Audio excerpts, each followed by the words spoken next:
Have you ever felt guilty of hoarding art stuff? Same here. I am guilty of hoarding a lot of paintbrushes, a lot of sketchbooks, a lot of brush pens, and lately pigments. You would have seen me use this palette knife on almost all my videos, but look at the palette knives I have. 13, 14, 15.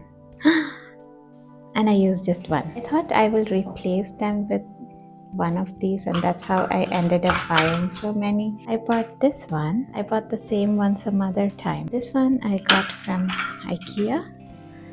I think I might use it. All these are going to marketplace now. Hopefully someone uses it. Here's a set of paintbrushes that I've been hoarding over the past couple years. You can see that these I have still not used them. These are also brand new. The ones with the covers are definitely not used. And if you think this is not much, there's a box in here which has more paintbrushes in there. Come to think of it, all of it put together turns out to be crazy expensive. I believe that none of us buy so much of art supplies just to hoard it, but rather to create something with it. However, as time goes, we find ourselves neglecting that idea, or we somehow come up with other different ideas because we're all creatives here. And somewhere down the line, the idea of creating something gets lost. And then one day you look back at the same and think to yourself about the missed opportunity and the unfulfilled promise of bringing that idea to life. And that is when the hoarding guilt creeps in. I was super into the world of paint making and pigments and the sheer variety of watercolors and paints I can be making. Little did I know that this tale would unfold into a tale of inspiration and of guilt. Amidst the excitement of buying more and more pigments, I quickly realized that my growing pigment collection could not keep up with my art of making paints. And with every pigment I left untouched, I started questioning myself so much. So I really want to assure you that if you have ever felt this way, you are not alone. I'm so done with this that I just want to turn the page and turn this guilt into inspiration. By that I mean to restart my journey of paint making again. First thing I did was grieve on my hoarding problem. So unless you accept there is a problem, we cannot really move on from it. It is important to help your soul to confront it, and in turn it will help you to reconcile with it. Next thing I did was I made a list of all the pigments I have, all the ones that I have not yet opened, I have never made paints with, everything. And one amazing thing happened here. I found it really unusual, but when I started writing it down, I could remember every thought I had behind buying a particular pigment. It was so amazing because some of the pigments are almost 4 to 5 years old and I haven't touched it at all. But still I remember what intention or with what idea I bought that particular pigment. In some cases I also remembered the color palette of paints I wanted to make with a particular set of pigments. So I quickly jotted all of that down. I have finally written down all the pigments I have along with their quantities. So I jotted down my ideas and things I wanted to experiment along the way. So some pigments I have bought for the first time and I wanted to experiment and see how it turns out. So at this point what I'm trying to say is that writing down everything has given me a lot of mental clarity, and writing down all the ideas and why I bought the stuff that I bought. So that has helped me calm my nerves a little and I'm really excited to be trying them out. But you will definitely come across a couple of ideas that you're like never gonna do it. So those kind of stuff, the stuff that relates to that, you're probably never gonna use. I think it is best to give it away to someone, probably someone.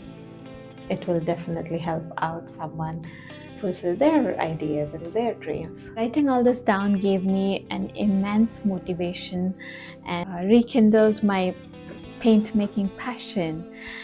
It was a really amazing feeling, and I really wanted to pick all my pigments and start it right away. It was so inspiring to have written it all down and to know that I have everything I need to make it. I remember people asking me about the pigments I use in making my paints. So let's talk about pigments. I store all my mica pigments and all my oxide pigments. If you want to start with the easiest pigment, it would always be mica pigment. That is my only recommendation. But if you are not willing to do any metallics or shimmers or pearlescents, the best pigment next is to go for oxide pigments: yellow ochre, red oxide, chrome oxide, greens, and other oxide pigments. So here I will quickly run through what I have.